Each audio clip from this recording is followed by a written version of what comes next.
ഈ ചാറ്റ് ഞാൻ ആൾക്കാരോട് I've been texting, I've texted a couple of people before coming here.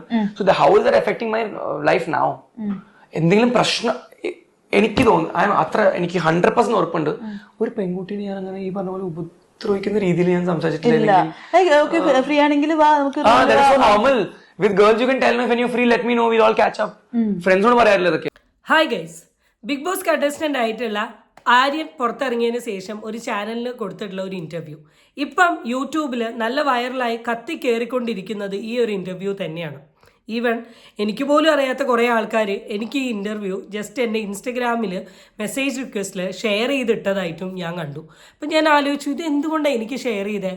പിന്നെയാണ് എനിക്ക് മനസ്സിലായത് ആര്യൻ റിലേറ്റ് ചെയ്തിട്ട് ഞാൻ ചെയ്തൊരു ടോപ്പിക്ക് ഭയങ്കര വൈറലായിട്ടുണ്ട്. നിങ്ങൾ ആദ്യം മനസ്സിലാക്കേണ്ട കാര്യം, ആ ഒരു ടോപ്പിക്ക് സോഷ്യൽ മീഡിയയിൽ ഇറക്കിയത് ഞാനല്ല. കാരണം എൻ്റെ കാസറ്റ് എന്ന് പറയുന്ന ഇൻസ്റ്റഗ്രാം പേജിൽ വന്നിട്ടുള്ള ഒരു ചാറ്റാണ് ഞാൻ എടുത്തിട്ട് പബ്ലിക് ആക്കിയത്. അത് ഓട്ടോമാറ്റിക്കലി വൈറലായി പോയത് എൻ്റെ തെറ്റല്ല. ഞാൻ ആര്യൻ അഗെയിൻസ്റ്റ് വർക്ക് ചെയ്തിട്ടുള്ള ഒരു PR അല്ല. ആ വീഡിയോയിൽ ആര്യൻ്റെ ടോപ്പിക്കും അജ്മലിൻ്റെ ടോപ്പിക്കും ഒരുപോലെ എടുത്തിട്ടാണ് ഞാൻ സംസാരിച്ചിട്ടുള്ളത്. എനിക്ക് തോന്നുന്നു 3/4 ഭാഗം പറഞ്ഞത് അജ്മലിൻ്റെ ടോപ്പിക്കാണ്. അതിൽ എല്ലാവരുടെയും ഒരു ഫോക്കസ് പോയിട്ടുള്ളത് ആര്യനാണ്. മേ ബി അത് റിലേറ്റ് ചെയ്യല്ലേ, അത് ബന്ധപ്പെട്ടുകൊണ്ടായിരിക്കാം നിങ്ങൾ എനിക്കിത് ഷെയർ ചെയ്തിട്ടുള്ളത്. പിന്നെ ഈ അടുത്തൊരു കണ്ടസ്റ്റന്റ് എലിമിനേറ്റ് ആവുന്നവരെ ഈ ഒരാഴ്ച ഫുൾ പല ചാനലിലായിട്ട് ആര്യൻ്റെ പല ഇൻ്റർവ്യൂസ് വരും. ആ ഇൻ്റർവ്യൂസിൽ ഏറ്റവും കൂടുതൽ വരാൻ പോകുന്ന ഒരു ടോപ്പിക് എന്ന് പറയുന്നത് ഓഫ് കോഴ്സ് അബൌട്ട് ദിസ് ചാറ്റാണ്. സോ ആര്യൻ പറഞ്ഞ കാര്യം അതിനോട് റിലേറ്റ് ചെയ്ത് എനിക്ക് പറയാനുള്ള കാര്യങ്ങൾ എന്താ എന്ന് നോക്കാം. ചാനലിലോട്ട് എല്ലാവർക്കും സ്വാഗതം. ചാനൽ ഇഷ്ടപ്പെട്ടാൽ സബ്സ്ക്രൈബ് ചെയ്യാനും വീഡിയോ ഇഷ്ടപ്പെട്ടാൽ ലൈക്ക് ചെയ്യാനും നിങ്ങളാരും മറക്കണ്ട. സോ നമുക്ക് ഇന്റർവ്യൂവിലെ പ്രധാനപ്പെട്ട കുറച്ച് ഭാഗങ്ങളൊന്ന് കേൾക്കാം. ഇവര് കൂടുതലും ക്യാരക്ടർ അസോസിനേഷൻ ചെയ്യുന്നതെന്ന് തോന്നുന്നു അല്ലേ? കുറച്ചൊക്കെ ഗേൾസ്, ഞാൻ കള്ളം പറയില്ല, എനിക്ക് തോന്നിയ കാര്യമാണ്. കുറച്ചൊക്കെ ഈ പറഞ്ഞ പോലെ ഒരു ബാഡ് ഡേർട്ടി ഗെയിം എവിടെയോ കളിച്ചിട്ടുണ്ട്. തൊടാതിരിക്കുക, തൊടല്ലേ, നേവൽ നോക്കിയിരുന്ന് അങ്ങനെയൊക്കെ ലാസ്റ്റ് എപ്പിസോഡിൽ അതിൽ 100 ഡിസ്കസ് ചെയ്യുന്നുണ്ട്. എടി നിന്റെ വയർ നോക്കിയവൻ കാണിച്ചു, അതെന്താ പുറത്ത് കാണിക്കാതെ? അതെന്താന്ന് ഞാൻ ബിഗ് ബോസിനോട് എപ്പോഴും ചോദിക്കുന്നു. ബിഗ് ബോസ് ഒരു സ്റ്റേറ്റ്മെന്റ് വന്നിട്ട് അതിലെ 100 നമ്മൾ ഡിസ്കഷൻ ഉണ്ട്, നിങ്ങൾ കണ്ടിട്ടുണ്ടാവുന്ന ഞാൻ ക്ലിപ്പ് കണ്ടു. എടി ആര്യന്റെ ഇവരുടെ അവർ തമ്മിൽ ഫൈറ്റ് ആയി. അതിലെ 100 തമ്മിൽ ഈ ആര്യൻ ചെയ്തപ്പോ നീ എൻജോയ് ചെയ്തല്ലോ, നീ എന്താ വേണ്ടെന്ന് പറയാം. അപ്പൊ അങ്ങനെ ഞാൻ ചിരിച്ചു നോക്കിയപ്പോ അങ്ങനെ സിറ്റുവേഷൻ ഉണ്ടായി. അതിലാണോ പറഞ്ഞത്? അതിലാ പറഞ്ഞത് നൂറെ അങ്ങനെ നോക്കി നീ എന്തിനാ ആര്യൻ നിന്നെ വയർ നോക്കി ചെയ്തപ്പോ നീ എന്താ. പക്ഷെ എന്റെ മൈൻഡിൽ ഞാൻ ചെയ്തിട്ടില്ല. ഞാൻ ഇങ്ങനെ ആ ഗെയിം കളിക്കുമ്പോ ആ കൈയുടെ പിന്നെ ആരെങ്കിലും ചെയ്തിട്ടുണ്ടാവും. പക്ഷെ അത് കാണിച്ചിരിക്കുന്നത് ഞാൻ അവളുടെ വയർ നോക്കി ചെയ്തു നോക്കി. അപ്പൊ എനിക്കത് കുറച്ച് ഡേർട്ടി ഗെയിം ആയിട്ട് തോന്നി. ഇപ്രാവശ്യത്തെ ബിഗ് ബോസിലെ ഏറ്റവും കൂടുതൽ ഡിസ്കഷൻ ആയിട്ടുള്ള ഒരു സാധനം ആര്യൻ റിലേറ്റ് ചെയ്തിട്ടുള്ള എന്താ എന്ന് ചോദിച്ചാൽ ആര്യൻ്റെ ഡബിൾ മീനിങ്ങും ഫേസ് കൊണ്ടുള്ള ആക്ഷനുമാണ്.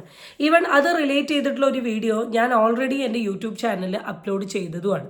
അതിൽ ഞാൻ പറഞ്ഞത് ഒരു വ്യക്തി പറയുന്ന കാര്യത്തെ നമ്മൾ എടുക്കുന്ന രീതിയിലായിരിക്കും അതിനെ നമുക്ക് കാണാൻ പറ്റുക എന്നാണ്. അപ്പോൾ ആര്യൻ ഓഫ് കോഴ്സ് ബിഗ് ബോസിൽ നിന്ന് പുറത്തിറങ്ങിയതിന് ശേഷം ആര്യൻ ഉണ്ടായിട്ടുള്ള ഒരു ലാസ്റ്റ് എൻ്റെ എപ്പിസോഡിലോട് ഉണ്ടായിട്ടുള്ള ഒരു മെയിൻ സാധനം നൂറ ആര്യനുമായി ബന്ധപ്പെട്ട് പറഞ്ഞിട്ടുള്ള ഒരു സ്റ്റേറ്റ്മെൻ്റ് ആണ്. ഇതുവരെയുള്ള എത്രയോ ബിഗ് ബോസ് സീസണുകൾ കഴിഞ്ഞു, എപ്പിസോഡുകൾ കഴിഞ്ഞെങ്കിലും ഇങ്ങനെ ഈ ജെൻഡർ കാർഡ് ബേസ് ചെയ്തിട്ടുള്ള കളികൾ ഞാൻ അധികമൊന്നും കണ്ടിട്ടില്ല. ഇതിലാണ് ഞാൻ മെയിനായിട്ട് കണ്ടത്. എന്നെ പിടിച്ചു, എന്നെ തോണ്ടി, എന്നെ മാന്തി, മെയിനായിട്ട് അനുമോള സൈഡ്. ഇപ്പോൾ അതാ നൂറേൻ്റെ സൈഡ് വന്നു, ആദിലേൻ്റെ സൈഡ് വന്നു. അപ്പോൾ ആദില എന്ന് പറയുന്ന ഒരു പാർട്ട്ണറിനാണ് ഈ ഒരു വിഷയത്തിൽ വലിയ ഇഷ്യൂ ഉണ്ടായിരുന്നത്. നൂറയ്ക്ക് ഇതൊരു വലിയ ഇഷ്യൂ ആയിട്ട് നൂറ പറഞ്ഞിട്ടില്ല. നൂറ ജസ്റ്റ് അന്നത്തെ ദിവസം ആദിലയും ആര്യനുമായിട്ടൊരു കോൺവെർസേഷൻ ഉണ്ടായിരുന്നു പാലുകുപ്പീൻ്റെ പേരിൽ. ആ ഒരു കോൺവെർസേഷൻ ബിൽഡപ്പ് ആയ സമയത്താണ് നൂറ ഈ ഒരു സാധനം ആദിലേനോട് പറയുന്നത്.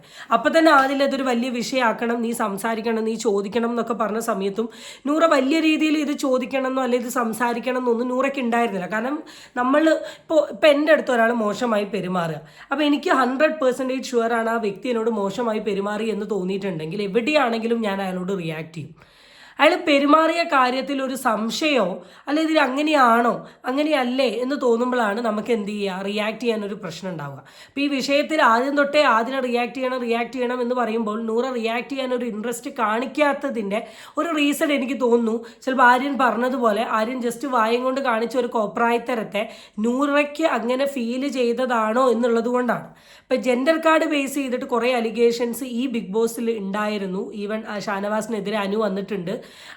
അക്ബറിനെതിരെ അനു വന്നിട്ടുണ്ട്, അതിന് മുമ്പ് അക്ബറിനെതിരെ അനു വന്നിട്ടുണ്ട്. ഇങ്ങനെ ഈ സാധനങ്ങൾ മെയിനായിട്ട് ഉണ്ടായിരുന്നു. പക്ഷെ പേഴ്സണലി ആര്യൻ എന്ന് പറയുന്ന ഒരു വ്യക്തി പറയുന്നത്, ഞാൻ അങ്ങനെ ഒരു ആക്ട് ചെയ്തിട്ടുണ്ടെങ്കിൽ ബിഗ് ബോസിന് അത് കാട്ടാലോ, എന്തുകൊണ്ടാണ് ബിഗ് ബോസ് കാട്ടാതെ, കാട്ട്, ഞാൻ റെഡിയാണ്, ഞാൻ ഓക്കെ ആണെന്ന്. അപ്പോൾ മെയിൻ എപ്പിസോഡിലോ ഇതിലോ ഒന്നും ബിഗ് ബോസ് ഇത് വലിയൊരു ഇമ്പോർട്ടൻ്റ് ആയിട്ട് എടുത്ത് കാണിച്ചിട്ടുമില്ല. അതിലേ നൂറ് ലാലേട്ടൻ വന്നപ്പോൾ പറഞ്ഞിട്ടുമില്ല. അപ്പം ഇതൊരു ഒരു ഫേക്ക് അലിഗേഷൻ അല്ലെങ്കിൽ അവർക്ക് തോന്നിയിട്ടുള്ള ഒരു ഫേക്ക് കാര്യമായിട്ടാണ് എനിക്ക് പേഴ്സണലി ഫീൽ ചെയ്യുന്നത്. ഏതെങ്കിലും ഷോയിൽ പോയി ഒരു പെൺകുട്ടിയുടെ വയറ് നോക്കിയിട്ട് ചെയ്യാൻ പറ്റുമോ? അതൊക്കെ എന്ത് പ്രാക്ടിക്കൽ സാധനങ്ങൾ. എന്തെങ്കിലും നമ്മുടെ നമ്മുടെ അഗേൻസ്റ്റ് എന്തെങ്കിലും ഉണ്ടാക്കുമ്പോൾ നല്ല കാര്യങ്ങൾ ഉണ്ടാക്കുക. Like it should be believable. ഇതൊക്കെ ഭയങ്കര മണ്ടത്തരായിപ്പോ എനിക്ക് തോന്നി. Of course to an extent അതും കൂടെ സത്യമാണ്. നമ്മൾ വാക്കുകൊണ്ട് എന്തെങ്കിലുമൊക്കെ പറയുകയാണെങ്കിൽ നമുക്ക് തിരിച്ചു പറയാൻ പറ്റും. പക്ഷേ ഫേസ് കൊണ്ട് നമ്മൾ ഇങ്ങനത്തെ വല്ല ആക്ഷൻസോ കാര്യങ്ങളോ കാണിച്ചിട്ടുണ്ടെങ്കിൽ ഓഫ് കോഴ്സ് ബിഗ് ബോസിൽ അത് എന്ത് ചെയ്യും, റെക്കോർഡ് ചെയ്യും. ഇൻ കേസ് ലാലേട്ടൻ വരുന്ന എപ്പിസോഡിൽ ഏതെങ്കിലും ഒരാൾ ഇതുമായി ബന്ധപ്പെട്ട് കംപ്ലൈൻറ്റ് പറഞ്ഞിട്ടുണ്ടെങ്കിൽ ലാലേട്ടൻ ആ എപ്പിസോഡ് എടുക്കുകയും ചെയ്യും, പബ്ലിക്കായി കാണിക്കുകയും ചെയ്യും. അതിനുള്ള ബോധം എന്തായാലും ബിഗ് ബോസ് ഹൗസിലുള്ള എല്ലാ കണ്ടസ്റ്റൻറ്റിനും ഉണ്ട്. 72 ക്യാമറ ചുറ്റി നിൽക്കുന്ന സമയത്ത് ഒരു വ്യക്തി മുഖത്ത് നോക്കി ഈ ഒരു സാധനം പറയുമെന്ന് പറയുമ്പോൾ നമ്മളത് ആലോചിക്കേണ്ടിയിരിക്കുന്നു. എന്തായാലും ആര്യനിപ്പോൾ പുറത്തായി. ഇനി അത് എന്തിൻ്റെയൊക്കെ പുറത്താണെങ്കിലും അത് പറഞ്ഞിട്ടൊരു കാര്യമില്ല. ഫൈൻ, നമുക്ക് ബാക്കി നോക്കാം. ഈ ഒരു ടോപ്പിക്ക് പറയുമ്പോൾ നമ്മൾ മസ്റ്റ് ആയിട്ടും ചോദിക്കേണ്ട ഒരു സംഭവമുണ്ട്. ആര്യൻ ഹൗസിൽ നിന്ന സമയത്ത് തന്നെ ഈ ഒരു ലാസ്റ്റ് വീക്ക് അതുവരെ ഇല്ലാത്ത പോലെ പുറത്തുനിന്ന് ഒരു അലിഗേഷൻ വന്നു. ആര്യൻ അത് അറിഞ്ഞിരുന്നോ? ഒരു പേജിനകത്ത് ഒരു സ്റ്റോറി വന്നിട്ടുണ്ടായിരുന്നു. ആര്യൻ ഒരു പെൺകുട്ടിക്ക് ഇങ്ങനെ മെസ്സേജ് അയച്ചതും ഫ്രീ ആണെങ്കിൽ ശരിക്കും പറഞ്ഞാൽ ഭയങ്കര സന്തോഷമുണ്ട് ഒരു പേജിൻ്റെ അകത്ത് ഇത് വന്നു എന്ന് പറഞ്ഞതിന്. നാട്ടുകാരുടെയൊക്കെ വിചാരം ആര്യൻ അഗെയിൻസ്റ്റ് ഈ സ്ക്രീൻഷോട്ട് ആദ്യമായിട്ട് ഇറക്കിയത് ഞാനാണ് എന്നാണ്. ഞാനല്ല, ഒരു പേജിലാണ്. ആ പേജിൽ നിന്ന് വന്ന കണ്ടന്റ് ഞാൻ എടുത്ത് റിയാക്ട് ചെയ്തു എന്നേ ഉള്ളൂ. ഓക്കെ, സന്തോഷം. കുറെ ഈ പറഞ്ഞ പോലെ എന്റെ ലൈഫിൽ ഞാൻ ഇപ്പൊ ഫെയിം കിട്ടുന്ന ഒരു തുടക്കമാണ്. ഞാൻ ഇപ്പോഴാണ് കുറച്ച് ആൾക്കാരെ ഇങ്ങനെ people who like me, who love me. അതിന് കൂടെ ഈ പറഞ്ഞ പോലെ സൈബർ ബുള്ളിങ്ങിന് ഒരു സെക്ഷൻ ഉണ്ട്. 80% ഹാപ്പിനെസ് സ്പ്രെഡ് ചെയ്യുന്ന ആൾക്കാരാണെങ്കിൽ 20% സൈബർ ബുള്ളിങ്ങിൽ ഞാൻ പെട്ട് നെഗറ്റീവ് PR എന്റെ അഗേൻസ്റ്റ് വന്ന സാധനങ്ങളൊക്കെ ഉണ്ട്. അത് നീ കാണുന്നത് AI videos. Of course social media എന്ന് പറയുന്നത് 100% പോസിറ്റീവ് ഉള്ള ഒരു സ്പേസ് അല്ല. അവിടെ പോസിറ്റീവ് ഉണ്ടെങ്കിൽ അതിൻ്റെ കൂട്ടത്തിൽ തന്നെ നമുക്ക് ഒരുപാട് നെഗറ്റീവ് എന്ത് ചെയ്യാൻ പറ്റും, കാണാൻ പറ്റും. അപ്പോൾ സോഷ്യൽ മീഡിയയിൽ ഇറങ്ങുന്ന സമയത്ത് ഈ നെഗറ്റീവും ഫേസ് ചെയ്യാൻ റെഡി ആണെങ്കിൽ മാത്രം നമ്മൾ ഇറങ്ങുക എന്നൊരു അഭിപ്രായം എനിക്കുള്ളത്. ആര്യൻ കുറച്ചും കൂടെ പ്രാക്ടിക്കലായിട്ടുള്ള നോളജ് ഉള്ള ഒരു വ്യക്തി ആയതുകൊണ്ട് തന്നെ പുള്ളി ആ കാര്യത്തെ ആ രീതിയിൽ മാത്രമേ കണ്ടിട്ടുള്ളൂ. കാരണം ഒരു 80% എനിക്ക് സ്നേഹവും സപ്പോർട്ടും ചെയ്യുന്നുണ്ടെങ്കിൽ 20% ഓഫ് കോഴ്സ് ഒരു സൈഡിൽ നിന്ന് എൻ്റെ നെഗറ്റീവ് പറയും. അത് ഫേസ് ചെയ്യാനും കൂടെ റെഡി ആവണം. പിന്നെ ഒരാൾ എപ്പോഴും വളർന്നു വരുന്നത് കണ്ടിട്ടുണ്ടെങ്കിൽ ഡെഫിനറ്റ്ലി അവരെ കുത്തി പറയാൻ ഒരുപാട് ആൾക്കാർ ചുറ്റും ഉണ്ടാവും. വളരാണ്ട് നിൽക്കുകയാണെങ്കിൽ അവരെ പറ്റി ഒന്നും പറയാൻ ആർക്കും താല്പര്യമില്ല. വളർന്നു എന്ന് തോന്നുമ്പോഴാണ് എല്ലാത്തിനും കുറ്റം പറയാം. ഇപ്പോൾ ഒരു സിനിമ ഇറങ്ങുകയാണെങ്കിൽ തന്നെ അതിന് സപ്പോർട്ട് ചെയ്യുന്ന ആൾക്കാരും ഉണ്ട്, സപ്പോർട്ട് ചെയ്യാത്ത ആൾക്കാരും ഉണ്ട്. അപ്പം this is part of social media, this is part of social media game. And ഈ ഒരു നെഗറ്റീവ് വരുന്നതും ഈ ഒരു പോസിറ്റീവ് വരുന്നതും ഈ പെർട്ടിക്കുലർ വ്യക്തി സോഷ്യൽ മീഡിയയിൽ വളർന്നു വരികയാണ് എന്നുള്ളതിന്റെ ഒരു തെളിവ് കൂടിയാണ്. ഞാനിങ്ങനെ തിരിഞ്ഞ് നെവിനൊക്കെ ഇങ്ങനെ മേക്ക് ഔട്ട് ചെയ്യണം ഈ ഷോയുടെ അകത്ത്. നെക്സ്റ്റ് AI ഇമേജ് ജിസൈലിനെ പിടിച്ചിങ്ങനെ എന്നൊക്കെ. ഞാൻ എന്റെ ലൈഫിൽ അയ്യോ ഇതെന്ത്, ഞാൻ വന്നപ്പോൾ തന്നെ ഞാൻ ഇങ്ങനെ ബാക്ക് കാണിക്കുന്ന ഒരു വീഡിയോ ഒക്കെ ഉണ്ട്. Seriously so disgusting and so comedy no. Back കാണിച്ചിട്ട് ഇങ്ങനെയൊക്കെ മറ്റേ ഞാനും പിന്നെ ഒരു വേറെ ആക്ട്രസും കൂടി ഇങ്ങനെയൊക്കെ ചെയ്യുന്ന ഒരു വീഡിയോ ഒക്കെ ഉണ്ട്. ഞാൻ പറഞ്ഞത് ഇതൊക്കെ എവിടെ നിന്നാണ് ഉണ്ടാക്കണം, നിങ്ങൾ വേറെ ലെവൽ സാധനങ്ങൾ. ഞാൻ തന്നെ ചിരിച്ചു പോകും നോക്കിയിട്ട് ഇങ്ങനെ സാധനങ്ങൾ. ഓഫ് കോഴ്സ് ഈ സാധനങ്ങളൊന്നും ഞാൻ ശരിക്കും പറഞ്ഞാൽ 1-2 വീഡിയോസ് മാത്രമേ കണ്ടിട്ടുള്ളൂ. കണ്ടാൽ തന്നെ നമുക്കറിയാം അത് AI വീഡിയോയാണ്. ഇന്നത്തെ ഒരു ഡെവലപ്മെൻറ്റ് വഴി AI ആണോ AI അല്ലേ എന്ന് മനസ്സിലാക്കാനുള്ള ഒരു കോമൺ സെൻസ് ഉണ്ട്. ഇപ്പോൾ ഈ അടുത്ത് ഏറ്റവും കൂടുതൽ AI വീഡിയോ ഓടിക്കൊണ്ടിരിക്കുന്നത് അനീഷിൻ്റെയും അനുമോളുടെയാണ്. നിങ്ങളെല്ലാവരും കണ്ടിട്ടുണ്ടാവും. കണ്ടിട്ടുള്ള ജസ്റ്റ് ഒന്ന് ചെക്ക് ചെയ്ത് നോക്കിയാൽ മതി. അതിൽ കാണാൻ പറ്റും അനുമോൾ അനീഷിനെ വീഡിയോ കോൾ ചെയ്യുന്നതും പ്രപ്പോസ് ചെയ്യുന്നതും പല കാര്യങ്ങളും. അപ്പം ഒക്കെ ഒരു PR-ൻ്റെ അല്ലെങ്കിൽ ഒരു ആൾക്കാരുടെ ഒരു ഗെയിമാണ്. കാരണം എന്തെങ്കിലും ചെയ്താലും ചെയ്തില്ലെങ്കിലും ഇന്ന് തെറിവിളിയും കുറ്റങ്ങളും കേട്ടുകൊണ്ടിരിക്കുന്ന ഒരു കാലമാണിത്. ജെമിനി വന്നതുകൊണ്ട് തന്നെ അമേരിക്കയിൽ പോകാത്ത ആൾക്കാർക്ക് വരെ അമേരിക്കയിലുള്ള രീതിയിൽ പലതും ക്രിയേറ്റ് ചെയ്യാൻ ഈ ലോകത്ത് സാധിക്കും. ചാറ്റ് ഞാൻ ആൾക്കാരോട് I've texted a couple of people before coming here. So how is that affecting my life now? എന്തെങ്കിലും പ്രശ്നം എനിക്ക് തോന്നുന്നു അത്ര എനിക്ക് 100% ഉറപ്പുണ്ട്. ഒരു പെൺകുട്ടിനെ ഞാൻ അങ്ങനെ ഈ പറഞ്ഞ പോലെ ഉപദ്രവിക്കുന്ന രീതിയിൽ ഞാൻ സംസാരിച്ചിട്ടില്ല. With girls you can tell me when you free let me know will all catch up. ഫ്രണ്ട്സോട് പറയാറില്ല ഇതൊക്കെ. അപ്പൊ അങ്ങനെ പോലത്തെ സാധനം ആര്യൻ പെൺപിടിയാണ് കോഴിയാണ് എനിക്കത് ആ ടേം യൂസ് ചെയ്ത് എനിക്കത് അത് അധികം ഒന്നും ഞാൻ എഫക്ട് ഒന്നും ആയിട്ടില്ല. ഞാൻ ഈ കാര്യത്തിൽ പക്ക അപ്ഡേറ്റഡ് ആണ്. എന്റെ ഫ്രണ്ട്സ് ഫസ്റ്റ് പറയുന്നത് ഈ കുടിഷ്ട ബാഡൊക്കെയാണ്. അപ്പൊ ഞാനത് കേട്ടപ്പോൾ തന്നെ പോടാ എന്ന് കാണിച്ചെന്ന് പറഞ്ഞാൽ ഞാൻ നോക്കിക്കൊണ്ടിരിക്കുക. അപ്പൊ ഞാൻ നോക്കി ഞാൻ പറഞ്ഞു with fame comes a problem and this is that problem. നമ്മൾ കുറച്ച് ആൾക്കാരെ നമ്മൾ ലൈക്ക് ചെയ്യാൻ തുടങ്ങുമ്പോൾ ഈ പറഞ്ഞ പോലെ ഫസ്റ്റ് 5-6 50-60 ഡേയ്സ് ഇതൊന്നും വന്നിട്ടില്ല. ഞാൻ ജയിക്കാറ് ബിക്കമിങ് വിന്നർ, വീക്ക്ലി ടാസ്ക് 3 അടുപ്പിച്ച് ജയിച്ചു, ക്യാപ്റ്റനായി, ഇങ്ങനെ വരാൻ തുടങ്ങിയപ്പോൾ ഗെയിം അടിപൊളിയായി വരാൻ തുടങ്ങിയപ്പോഴാണ് ഈ പറഞ്ഞ പോലെ സൈബർ ബുള്ളിങ് എന്റെ അഗേൻസ്റ്റ് വരാൻ തുടങ്ങിയത്. ബിക്കോസ് ഈ നെഗറ്റീവ് PR ചെയ്യേണ്ട എന്റെ അഗേൻസ്റ്റ്, എന്നെ ബാഡായി കാണിക്കണ്ടേ? ഇത്ര നല്ല ഇമേജ് ഒരാൾക്ക് ബിഗ് ബോസ് ജയിക്കാൻ പറ്റും?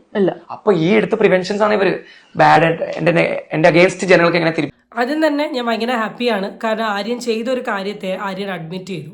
അപ്പം അജ്മലൊക്കെ വന്ന് പറയുന്നത് ഇത് എയറിൽ ക്രിയേറ്റ് ചെയ്തിട്ടുള്ള ഒരു സാധനം എന്നൊക്കെ പറഞ്ഞിട്ടാണ് സംസാരിക്കുന്നത്. അജ്മൽ അങ്ങനെ സംസാരിച്ചേ പറ്റൂ, പക്ഷെ അമ്മാതിരി വൃത്തികെട്ട രീതിയിലുള്ള കാര്യങ്ങളാണ് പുറത്ത് വന്നിട്ടുള്ളത്. പക്ഷെ ആര്യനെ സംബന്ധിച്ച് അത്ര വലിയ വൃത്തികെട്ട രീതിയിലുള്ള കാര്യമല്ല. ആൻഡ് ആര്യൻ വളരെ ഓപ്പൺ അപ്പ് ആയിട്ട് പറയുകയും ചെയ്തു. ഞാൻ ആര്യൻ്റെ വീഡിയോ റിയാക്ട് ചെയ്ത സമയത്ത് ഞാൻ പറഞ്ഞത് ഇത് വലിയൊരു മിസ്റ്റേക്കായി പറയേണ്ട ഒരു സാധനമൊന്നുമല്ല, നിങ്ങൾ എൻ്റെ വീഡിയോ ഇരുന്ന് കാണുക, വലിയ മിസ്റ്റേക്കായി പറയേണ്ട സാധനമൊന്നുമല്ല. It was like very common എന്ന് വെച്ചാൽ വെരി കോമൺ. നമ്മൾ ഒരു ബോയ് ഗേളിൻ്റെ അടുത്തോ അല്ലെങ്കിൽ ഗേൾ ബോയിൻ്റെ അടുത്തോ ചാറ്റ് ചെയ്യുന്ന സമയത്ത് യൂഷ്വൽ വരുന്ന ഒരു സാധനമാണ്. പക്ഷെ അറ്റ് ദ ടൈം ഇതൊരു കണ്ടന്റ് ആയ സമയത്ത് ഡെഫിനറ്റ്ലി നമ്മൾ എടുത്തു, ആ ടോപ്പിക്ക് പറഞ്ഞു, റിയാക്ട് ചെയ്തു, അത്രയേ ഉള്ളൂ. ഇത് ആര്യനെ സംബന്ധിച്ചു this is not a big deal, ആളെ സംബന്ധിച്ചു it's not a big deal. Maybe ഈ ഒരു കണ്ടന്റ് ഈ സോഷ്യൽ മീഡിയയിൽ ഇത്രമാത്രം വൈറലായത് it is because Aryan Bigg ബോസിൽ ഒരു കണ്ടസ്റ്റന്റ് ആയതുകൊണ്ടാണ്. കുറേ പേരെടുത്ത് റിയാക്ട് ചെയ്ത് സംസാരിച്ചു. അതിന് ശേഷം ഓഫ് കോഴ്സ് നമ്മൾ ഈ ടോപ്പിക്ക് വിടുകയും ചെയ്തു. ലൈക്ക് നമ്മൾ ബാക്കി കണ്ടന്റ്സിലോട്ട് പോയിട്ടുണ്ട്. This is what the social media game is all about. അവിടെ ഇങ്ങനത്തെ കുറേ കോംപ്ലിക്കേഷൻസും ഇങ്ങനത്തെ കുറേ കാര്യങ്ങളൊക്കെ എന്ന് പറയുന്നത് ഉണ്ടാവും. ആൻഡ് സെക്കൻഡ് തിങ് എന്ന് പറയുന്നത് ഒരു നെഗറ്റീവ് PR-ൻ്റെ ഭാഗമായിട്ട് ഓഫ് കോഴ്സ് ഞാൻ എന്ന് പറയുന്ന വ്യക്തി ഒരാളുടെയും PR അല്ല. ഞാൻ എൻ്റെതായി തോന്നുന്ന കണ്ടന്റുകൾ എടുക്കുന്നു, സോഷ്യൽ മീഡിയയിൽ ചെയ്യുന്നു, പോകുന്നു, അത്രയേ ഉള്ളൂ. അല്ലാണ്ട് വേറെ പ്രത്യേകിച്ച് ഒരു സാധനങ്ങളും നിങ്ങൾക്ക് ഞാനുമായി ബന്ധപ്പെട്ടിട്ട് നിങ്ങൾക്ക് ഈ സോഷ്യൽ മീഡിയയിൽ ഒരിക്കലും എന്ത് ചെയ്യാൻ പറ്റില്ല, കാണാൻ പറ്റില്ല. അല്ലാണ്ട് നിങ്ങൾ ഉദ്ദേശിക്കുന്ന പോലെ ഞാൻ ആര്യൻ അഗെയിൻസ്റ്റ് ഒരു PR ആയി, ഞാൻ ആര്യൻ അഗെയിൻസ്റ്റ് വീഡിയോ ചെയ്തു, അങ്ങനെയൊന്നും ഇല്ലടോ. ഇപ്പം ഞാൻ വീഡിയോ ചെയ്യുമ്പോൾ ഞാൻ അനീഷിനെ സപ്പോർട്ട് ചെയ്തിട്ടുണ്ട്, ഞാൻ അനീഷിനെ കുറ്റം പറയുന്നുണ്ട്. ഞാൻ അനുവിനെ സപ്പോർട്ട് ചെയ്ത് അനുവിനെ കുറ്റം പറയുന്നുണ്ട്, പിന്നെ അനുവിനെ S പറയുന്നുണ്ട്. എനിക്ക് ഓരോ എപ്പിസോഡ് കാണുമ്പോൾ അതിൽ എൻ്റെ അഭിപ്രായം എടുക്കുന്നു, പറയുന്നു, അത്രയേ ഉള്ളൂ. ആൻഡ് PR ഏറ്റെടുക്കാൻ മാത്രമുള്ള വലിയ സെലിബ്രിറ്റി സ്റ്റാറ്റസിൽ നിൽക്കുന്ന ഒരു യൂട്യൂബർ ഒന്നുമല്ല നമ്മൾ. അപ്പം അതുകൊണ്ട് തന്നെ ഈവൻ ആര്യനുള്ള അത്ര ബുദ്ധി ആര്യൻ്റെ PR അല്ലെങ്കിൽ സപ്പോർട്ടേഴ്സിന് ഇല്ലേലോ എന്നാണ് ഞാൻ ബേസിക്കലി ഈ ഒരു സാധനം കണ്ടപ്പോൾ മനസ്സിലാക്കിയത്. And this is something a positive message that you are growing അപ്പിൻ്റെ ഭാഗമായിട്ടുണ്ടാകുന്ന ഒരു കാര്യങ്ങൾ മാത്രമാണിത്. And hopefully you understand, hopefully the others will to understand. That's it. അത്രേ പറയാനുള്ളൂ. അടുത്ത വീഡിയോ ആയിട്ട് നമുക്ക് വീണ്ടും കാണാം. Till then it's by.